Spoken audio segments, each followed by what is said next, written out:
Oi gente, sejam muito bem-vindos ao meu canal. E no vídeo de hoje vou fazer um review do aquecedor e ventilador da Britânia AB1100M. Ele tem 1500 watts de potência, termostato ajustável, então isso traz maior segurança, muito mais performance para aquecer ou ventilar o ambiente, 3 níveis de potência, um para ventilação e 2 para aquecimento. Ele tem um cabo com 1,4 metros de comprimento, então é razoavelmente bom. Tem um sistema termoventilador e a luz de funcionamento. Ele é portátil, é pequeno, eu vou demonstrar com a minha mão, olha como ele é pequeno. Ele é resistente, ele é leve. Ele tem essa base aqui. Então, você pode colocar em uma mesinha, no chão, onde você queira. Ele consome bem energia se você colocar no aquecedor, então vai dar uma diferença boa na conta.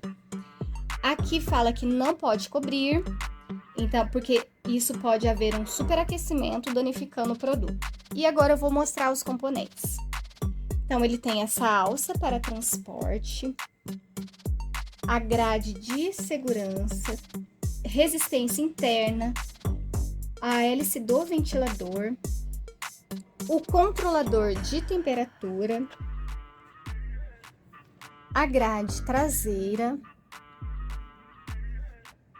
a chave seletora de funções, então, desligado, ventilação, potência mínima e potência máxima, e a lâmpada indicadora de funcionamento. Agora eu vou ligar. Então, ele vai dar um cliquezinho. Ok? Vou colocar na ventilação. Então, esse botão aqui de aumentar a ventilação não tem alteração. Praticamente só liga e desliga. Você tenta aumentar, mas você não percebe nenhum aumento de força no vento. O barulho dele é um pouquinho alto pela quantidade de vento que ele solta. Pois é tão pouco vento que ele só dá uma leve ventilação. Ele tem 2 níveis de temperatura de calor, o número 1 e o número 2, então esquentam bem. Só que você tem que estar meio próximo do aparelho. E ele dá um cheirinho de ferro de passar roupa. Agora eu vou desligar.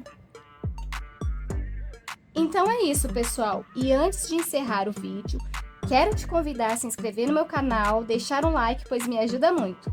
Obrigada e até o próximo vídeo!